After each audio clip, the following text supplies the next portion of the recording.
Hey, what's up, everybody? Video 44 coming at you with another video. All right, so final game of the regular season for the Jazz and the Lakers. 5:30 p.m. Pacific, 8:30 Eastern. This game is in Los Angeles at Crypto.com Arena. We made it to the finish line, ladies and gentlemen. We did good. I think this is a pretty solid season, even though we ended the season hurt. It wasn't perfect, but man, we really had some highs, some really high highs. So overall, this is one of the better seasons in recent memory, if you ask me. And it's still going because we made the playoffs. And things have yet to be determined. There's a few games that matter. One of them is ours. We got to beat the Utah Jazz. And we need the San Antonio Spurs to beat the Denver Nuggets. And it looks like Denver may try to allow that to happen, which would put us in a position to play Minnesota with the third seed. I think Denver may not want to play Minnesota, may prefer to play Houston. So I think that's what things really come down to. Of course, the Utah Jazz are a tanking club. They're at the end of the season. They're already in Cancun pretty much. But they do have some guys that want to play well, including Ace Bailey, of whom I expect to explode tonight on a big stage. Yes, it's playoff time, man. What can I say? Every game in the Eastern Conference, I think, starts at 3 p.m. Eastern, 12 Pacific. And every game in the Western Conference starts at 5:30 p.m. Pacific, 8:30 Eastern. Now, let's see if that's actually how that goes, because it was usually, last year was like one game where a Western Conference team played in the East side, Eastern Conference team played in the West side. Yeah, the Bulls and the Mavericks play at 5:30, so there's that, and then probably one of the Western teams play in the East time slot. Maybe. Nah, I don't see that. That's not there. So all the Eastern teams except for the Bulls play at 3 o'clock, and all the Western teams play at 5:30 with the Bulls attached to them. So that's what's going on, man. The Laker-Jazz game matters. The Spurs-Nuggets game matters. And I think there's some games in the Eastern Conference that matter too. Bucks-Sixers matters. Hornets-Knicks matters. Hawks-Heat matters. Yeah, there's still some stuff. Magic-Celtics, I think, still holds some weight. So it's a lot of stuff in the Eastern Conference that isn't solidified. Only us, Nuggets, Rockets stuff matters.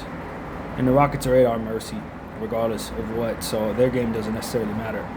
But, yeah. So that's what's going on, man. We're playing for something.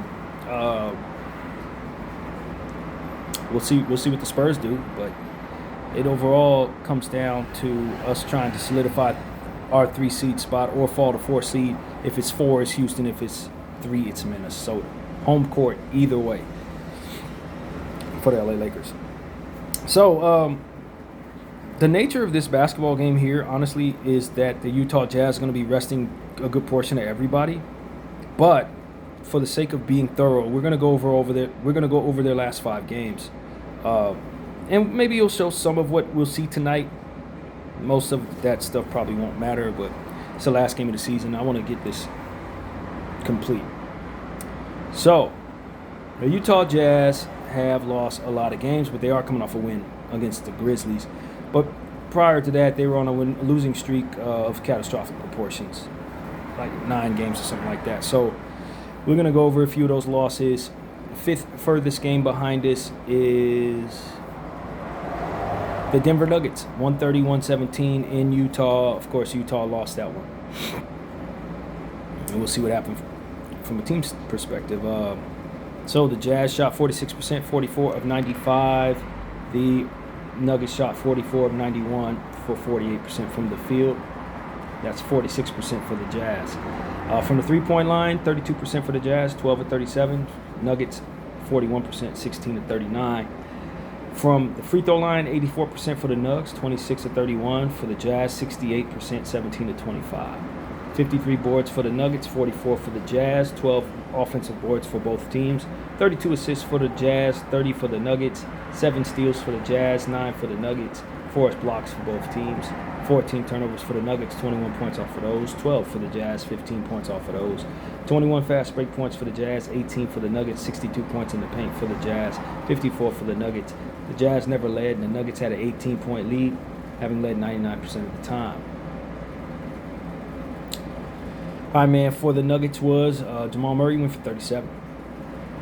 All right, Kyle Filipowski, 31 minutes, 25 points, 9 of 15 from the field, 3 of 8 from 3, 4 of 5 from the line, 12 rebounds, 3 assists, 1 turnover, 1 block, 1 offensive board, plus 8. Cody Williams, 38 minutes, 9 points, 3 of 10 from the field, 1 of 3 from 3, 2 of 2 from the line, 2 rebounds, 9 assists, 3 turnovers, 1 steal, minus 14. Sensabaugh, 33 minutes, 28 points, 11 of 18 from the field, 6 of 9 from 3, missed his only free throw, 6 rebounds, 4 assists, 4 turnovers, 1 steal, 1 block, 1 offensive board, plus 4. Oscar Tshiebwe, 21 minutes, 8 points, 4 of 8 from the field, 7 boards, 1 turnover, 1 steal, 2 offensive boards, minus 14.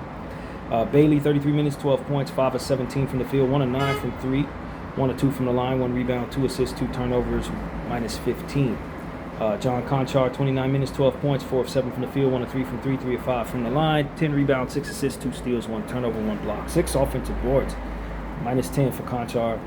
Chandler, 32 minutes, 16 points, 5 of 14 from the field, over 4 from 3, 6 of 8 from the line, 5 rebounds, 6 assists, 1 steal, 1 block, 2 offensive boards, minus 7. And Bang, 23 minutes, 7 points, 3 of 6 from the field, or 1 from 3, 1 of 2 from the free throw line, 1 rebound, 2 assists, 1 steal, minus 17. So that's how that went. The Denver Nuggets got an easy victory against the Jazz. And the Jazz next opponent would be the Houston Rockets. 140-106 was the score. Of course, this was in Houston. Big win for the Rockets. All right, so the Rockets shot 55% from the field, 51 to 92. Utah 45%, 43 to 96. 19% from the three-point line for the Jazz, 5 of 27. 15 to 32 for the Rockets for 47% from 3. From the free throw line, the Rockets 23 of 30 for 77%. Jazz 15 of 22 for 68%. From the line, 46 boards for the Rockets, 45 for the Jazz. 10 offensive boards for the Rockets, 17 for the Jazz. 30 assists for the Rockets, 22 for the Jazz. 8 steals for the Rockets, 7 for the Jazz. 5 blocks for the Rockets, 4 for the Jazz. 11 turnovers for the Rockets, 15 points off of those. 13 for the Jazz, 23 points off of those. 22 fast break points for the Jazz, 19 for the Rockets, 62 points in the paint for the Jazz, 64 for the Rockets. 37 was the largest lead of the game for the Rockets. They led 96% of the time. The Jazz never led. Filipowski, 30 minutes, 17 points, 8 of 16 from the field, missed all 4 of his threes. 1 of 1 from the line, 7 rebounds, 2 assists, 1 steal, 2 offensive boards, minus 22. Cody Williams, 38 minutes, 27 points, 10 of 16 from the field, missed both his threes, 7 of 10 from the line, 11 boards, 4 assists, 2 turnovers, 5 offensive boards, minus 29. That's a good line for Cody Williams. Bryce Sensabaugh, 33 minutes, 20 points, 7 of 16 from the field, 2 of 6 from 3, 4 of 5 from the line, 3 rebounds, 5 assists, 6 turnovers, 1 block, minus 22.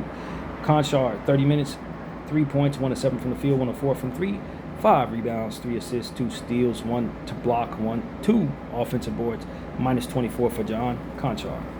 Bailey, 33 minutes, 22 points, 9 of 17 from the field, 2 of 8 from 3, 2 of 3 from the line, 6 rebounds, 1 assist, 2 turnovers, 1 block, minus 17.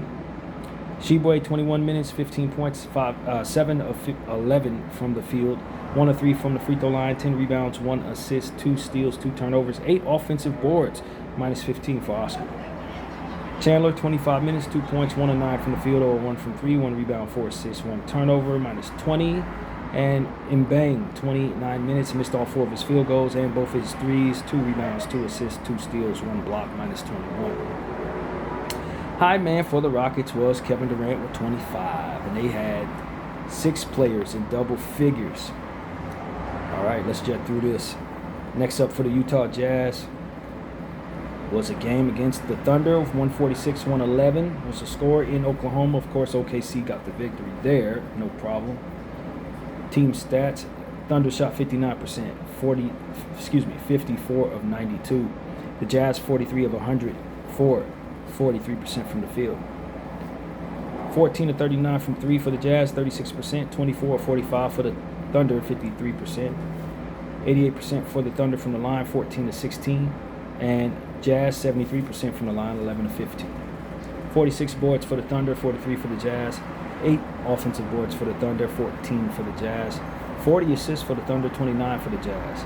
8 steals for the Thunder, 11 for the Jazz. 8 blocks for the Thunder, 3 for the Jazz. 16 turnovers for both teams. The Jazz gave up 33 points off their 16, and the Thunder gave up only 17 off their 16.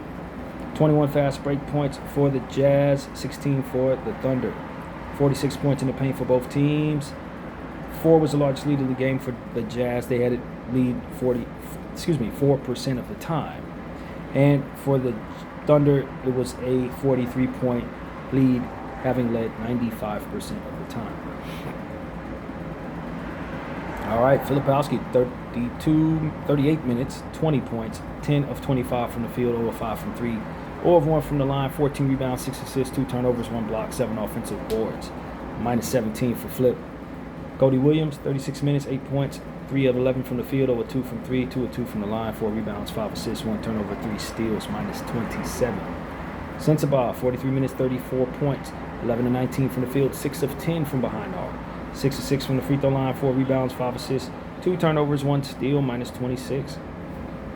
Shibwe, 20 minutes, 4 points, 2 of 4 from the field, 0 of 2 from the line, 4 rebounds, 2 assists, 2 turnovers, 1 offensive board, minus 39, worst on the squad. Ace Bailey, 33 minutes, 14 points, 6 of 14 from the field, 2 of 6 from 3, 4 rebounds, 2 assists, 3 turnovers, 1 steal, 2 blocks, 1 offensive board. Minus 47, even worse than Oscar. I thought that was the worst. Nope, Ace was worse. Svi, 23 minutes, 17 points, 6 of 16 from the field, 5 of 14 from the 3, 4 rebounds, 1 assist, 3 turnovers, 1 steal, 1 offensive board, minus 2. John Conchar, 26 minutes, 9 points, 3 of 7 from the field, 0 of 1 from 3, 3 of 4 from the line, 9 rebounds, 3 assists, 2 turnovers, 5 steals, 4 offensive boards, minus 13 for John Conchar. And Chandler, 20 minutes, 5 points, 2 of 4 from the field, 1 of 1 from 3, 5 assists, 1 turnover, minus 4. High man for the Thunder, Chet with 21 on 8 of 11 shooting, 4 of 5 from 3. He was good. Plus 30 there, led his team, it seems. No, J-Dub was 31 on the plus minus.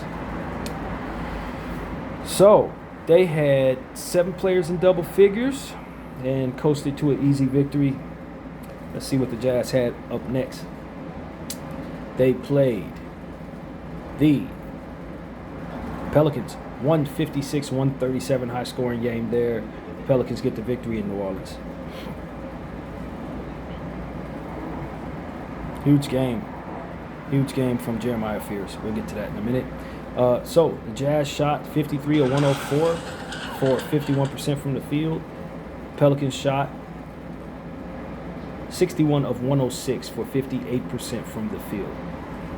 From the three-point line, Pelicans 14 of 34 for 41%. Jazz 10 of 32 for 31%. Free throw line, Jazz 21 of 24 for 88%. Pelicans 20 of 23 for 87%. 48 boards for the Pels, 41 for the Jazz, 10 offensive boards for both teams. 32 assists for the Pels, 38 for the Jazz. 15 steals for the Pelicans, 12 for the Jazz, 5 blocks for the Pels, 1 for the Jazz, 17 turnovers for the Pelicans, 23 points off of those, 16 for Utah, 28 points off of those, 44 fast break points for the Pelicans, 22 for the Jazz, 90 points in the paint for the Pelicans, 78 for the Jazz. It's one of the highest I've seen all season. 90 in the paint? It's craziness. Large lead of the game for the Pelicans was 29. They led 48% of the time, and the large lead for the Jazz was 11. They led 44% of the time. So this was blazing speed being played, massive shot attempts from both teams. This is just one of the most volume basketball games I've ever seen stats for. This is craziness. All right. Kyle Filipowski, 18 minutes, 9 points, 3 of 9 from the field, 1 of 4 from 3, 2 of 2 from the free throw line, 6 rebounds, 5 assists, 1 turnover, minus 12. Cody Williams, 34 minutes, 19 points, 8 of 17 from the field, 0 of 5 from 3, 3 of 4 from the line, 4 rebounds, 5 assists, 3 turnovers, minus 20. Oscar Shibwe, 21 minutes, 12 points, 6 of 10 from the field, 7 rebounds, 2 turnovers, 2 steals, 2 offensive boards, minus 5. Bryce Sensabaugh, 26 minutes, 18 points, 6 of 17 from the field, 2 of 8 from 3. Hit all 4 of his free throws, 3 rebounds, 4 assists, 3 turnovers, minus 34. Mbang, 48 minutes, 26 points, 12 of 18 from the field, 1 of 4 from 3, 1 of 2 from the free throw line, 3 rebounds, 3 assists, 5 steals, 2 turnovers, 1 offensive board, minus 19. Blake Henson, 11 minutes, 10 points, 3 of 7 from the field, 2 of 5 from 3, 2 of 2 from the line, 1 rebound, 3 assists, 1 steal, 1 turnover, plus 14 for the ex-Laker, Blake Henson. John Conchar, 38 minutes, 12 points, 4 of 8 from the field, 2 of 3 from 3, 2 of 2 from the line, 10 rebounds, 10 assists, 1 turnover, 2 steals, 1 block, 5 offensive boards, 0 in the plus minus. Triple-double for John Conchar. And 3 stocks to go along with it, only 1 turnover. That's a fantastic game, maybe a career game. And Chandler, 43 minutes, 31 points. 11 to 18 from the field, 2 of 3 from 3, 7 to 8 from the line, 7 rebounds, 8 assists, 3 turnovers, 2 steals, 2 offensive boards, minus 19. So the bench of the Jazz were pretty impressive, man. Conchar and Chandler played great. Mbang played great. Tshiebwe shot well. Cody shot well. Well, not really. No, Cody did not shoot well. But they got big performances from a lot of people. No Ace Bailey in this one, and they scored 137 points. Gave up 156, but hey, it's pretty good. All right, high man for the Pelicans was Jeremiah Fears with the big line. 38 minutes, 40 points, 17 of 29 from the field. 1 of 7 from 3, hit all 5 his free throws, 5 rebounds, 6 assists, 2 turnovers, 3 steals, plus 30. The breakout is imminent for Jeremiah Fears. They did not miss on that pick at all. And they had 5 players in double figures, with Jordan Hawkins having a good game. Surprisingly, he doesn't have good games. 25 points, 11 to 16 from the field, 3 of 5 from 3, 6 rebounds, 4 assists, 3 steals, 1 turnover, 1 block, 2 offensive boards, 0 in the plus minus for Jordan Hawkins. I've been waiting for Jordan Hawkins to play like this, by the way. In only 23 minutes, fantastic basketball game. So, yeah, they had some good stuff. The high man, of course, Fears, but Jordan Poole had 34 as well. So, a lot of stuff going on. A lot of names I don't recognize for both of these teams, but they were surely impressive with the lightning speed.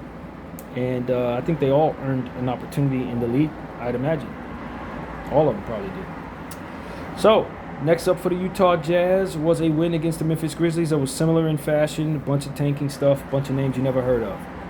147-101 was the score. And the Jazz got the victory at home. Let's see what the team stats say in a minute. All right.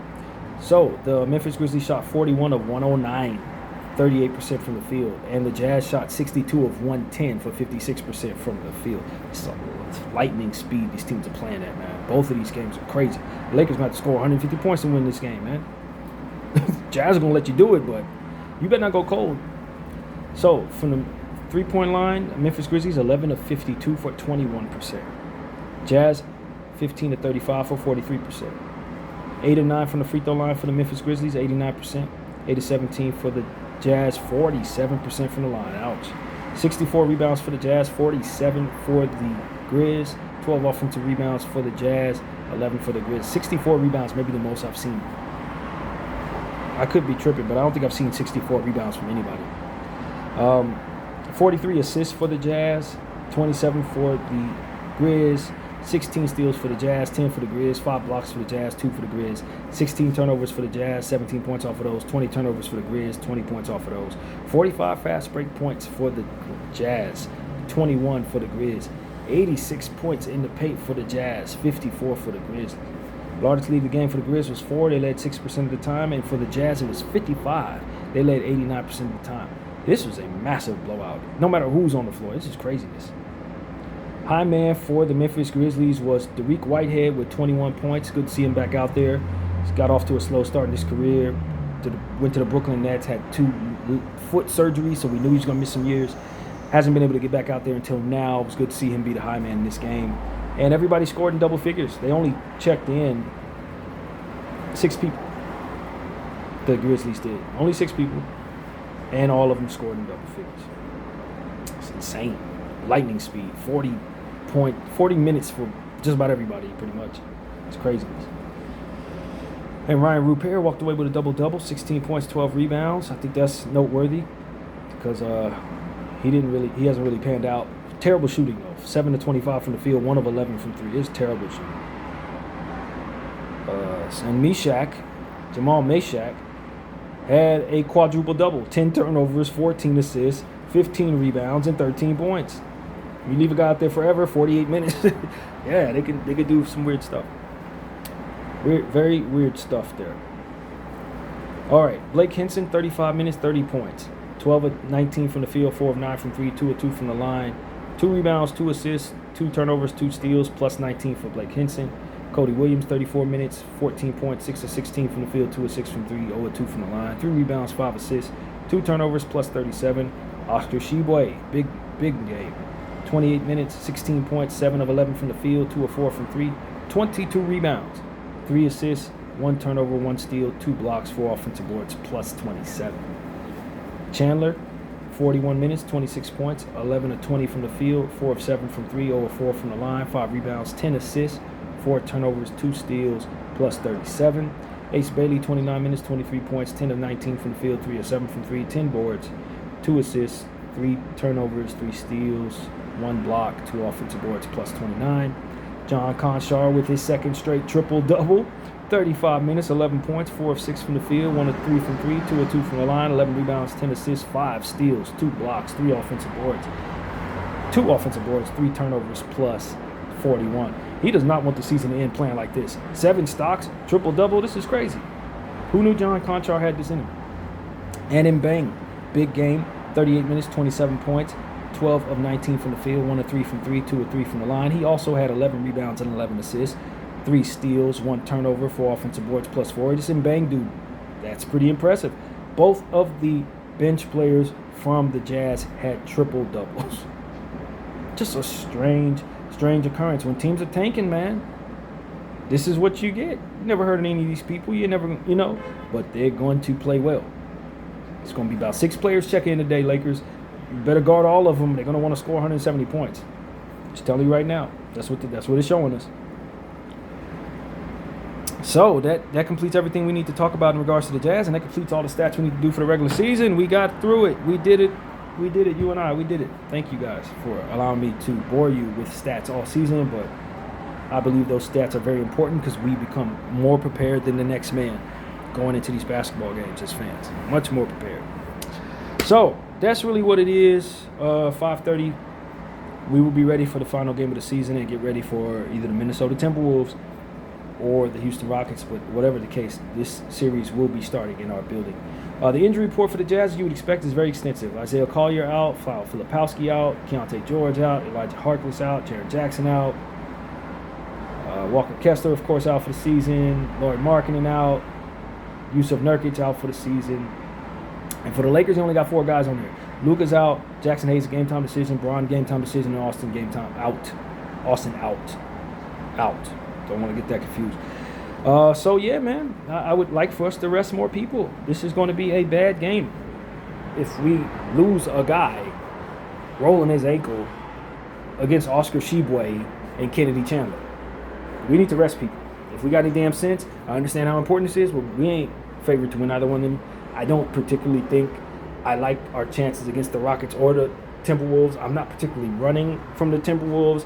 I think the Rockets are pretty broken and have bad chemistry.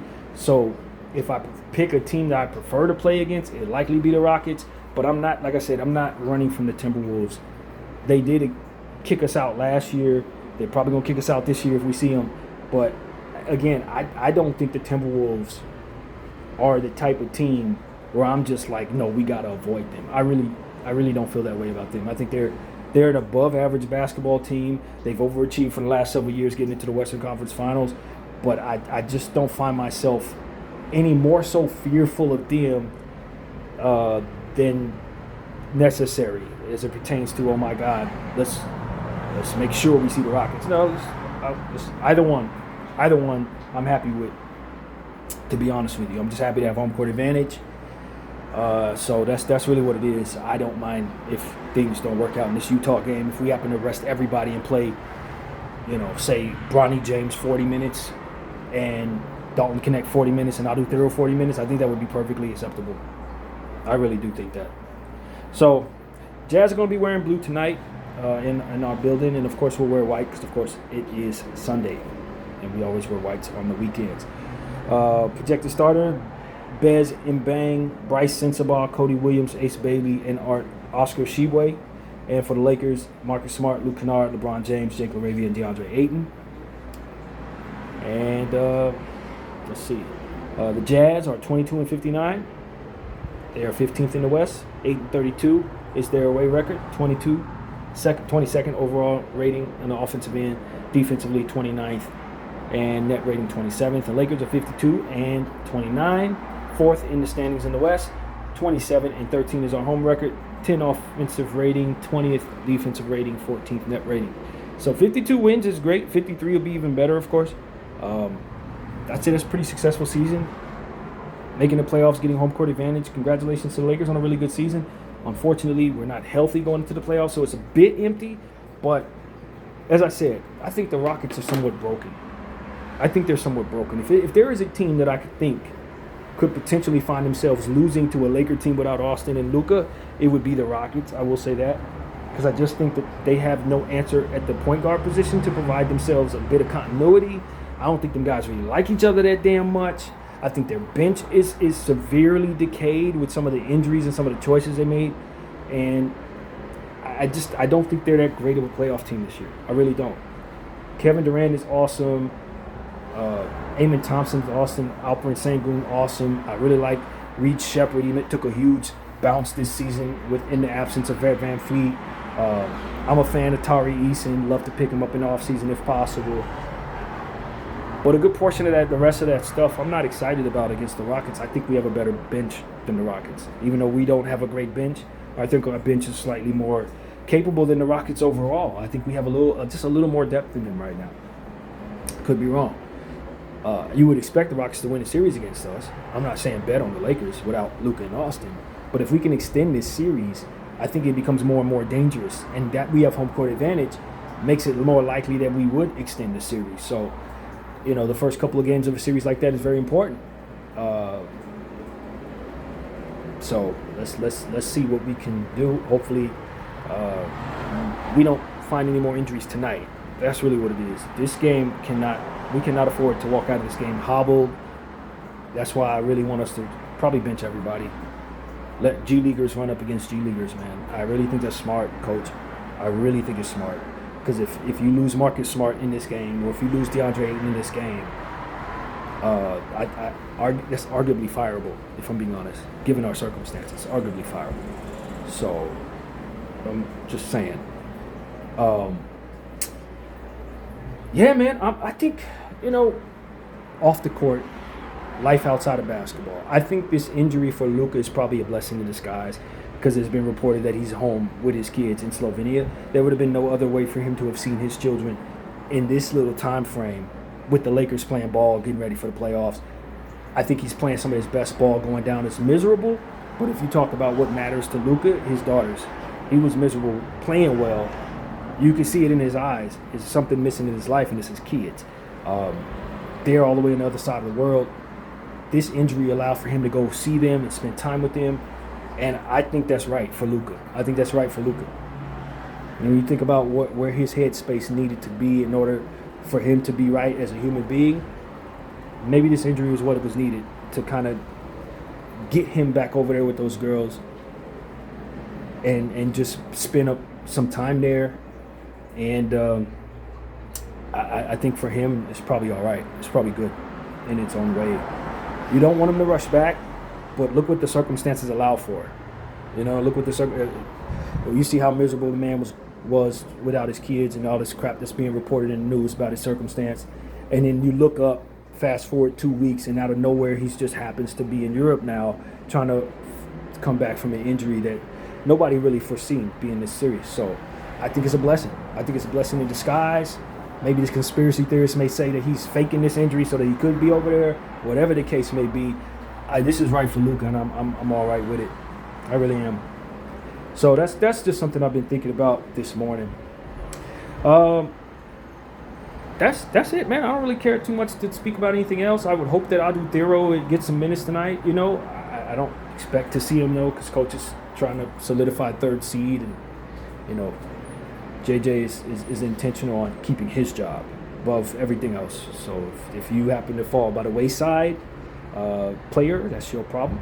It's always dog eat dog around here, and JJ gonna keep his job. So yeah, that's really that's what I gathered. That's how this goes with him.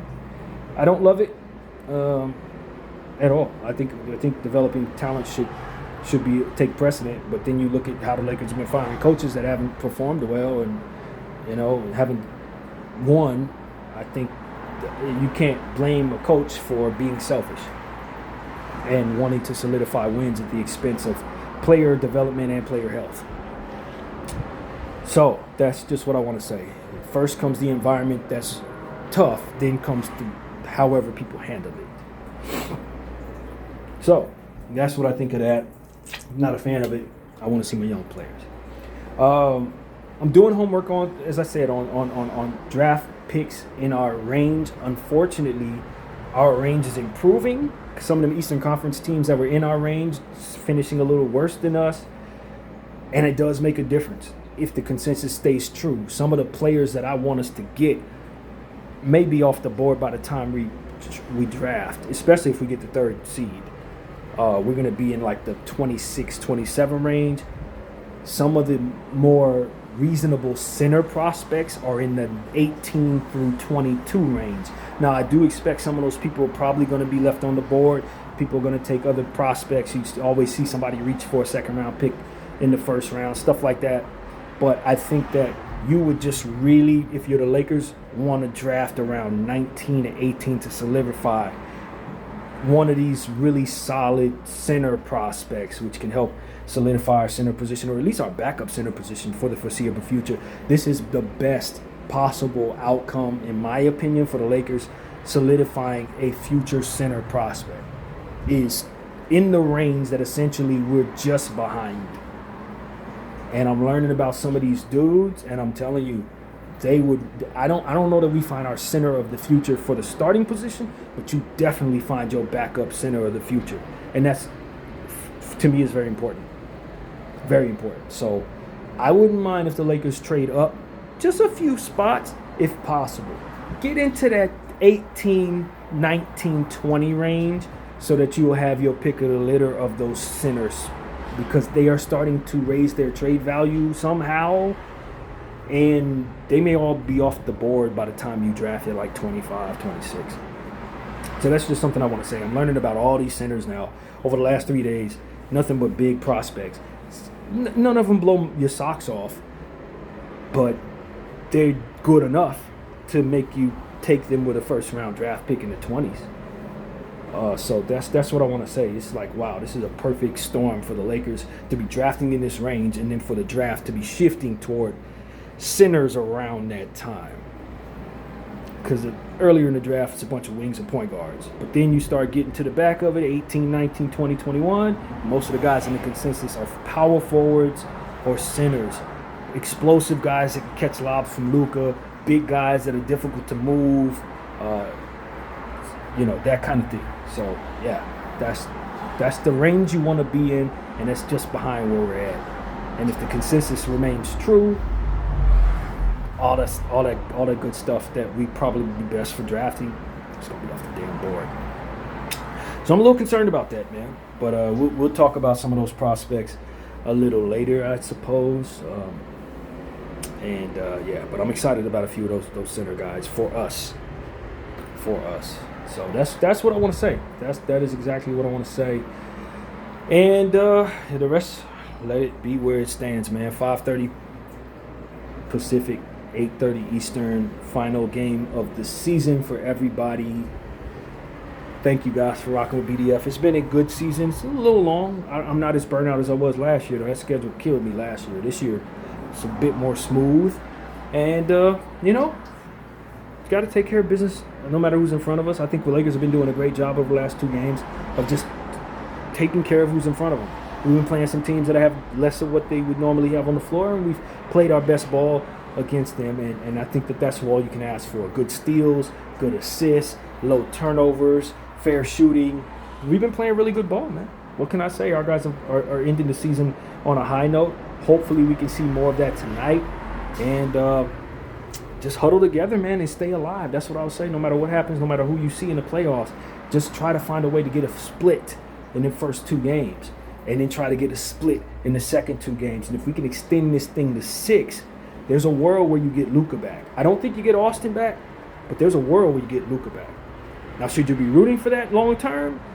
I'm hesitant to say yes, because you don't want Luka to have an injury that can linger in the offseason.